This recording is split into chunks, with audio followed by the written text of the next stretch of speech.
What's going on, guys? So in this video I'm going to take you through an active rest day and also give you some tips along the way. So in this active rest day, you guys will see me go through a little bit more static stretching than I normally would in a typical warm-up. But here I started off with the banded shuffles, and I started doing them side to side, but I also added a variation by doing them front to back and also at an angle. And that is just because I like to go into my warm-ups with the similar mindset as my workouts, and that is to add variation and continue to challenge myself with the motions, just to work different aspects of my body and not get too comfortable with whatever movement it is that I'm doing. And by doing these at different angles, you also hit different parts of your hip and glute area. And then after that, I moved into my first static stretch, which was the lunge stretch.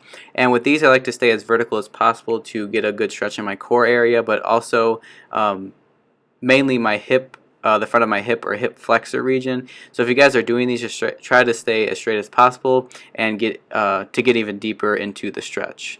After the lunge stretch, I moved into the pigeon pose, which is probably my favorite static stretch just because of the area that it hits, and it hits mainly in the outer glute area.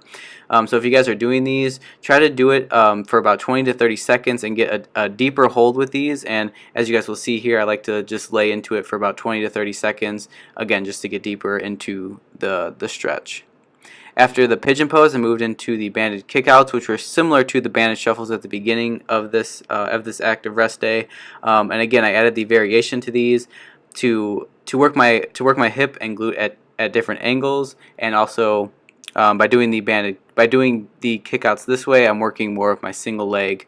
After the banded kickouts, I moved into more of a dynamic warm-up, which I call it a dynamic warm-up because I ended this workout with backpedaling and sprints. So I started off the dynamic side of this active rest day with leg swings front to back and side to side.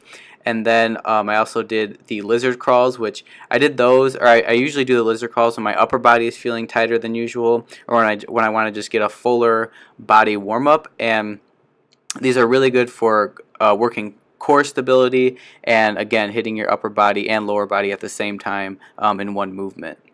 So after the lizard crawls, I moved into the backpedaling and sprints. Even though this racquetball room was not as long as I normally as an area as I would normally work in if I'm working sprints or if I'm performing sprints, but I still wanted to focus on acceleration and change of direction by going from a back pedal to a sprint.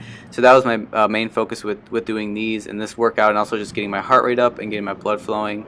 But yeah, that was pretty much it for this active rest day. If you guys have any questions or comments, just leave them down below. Let me know how you like this video again, and I'll see you guys in the next video.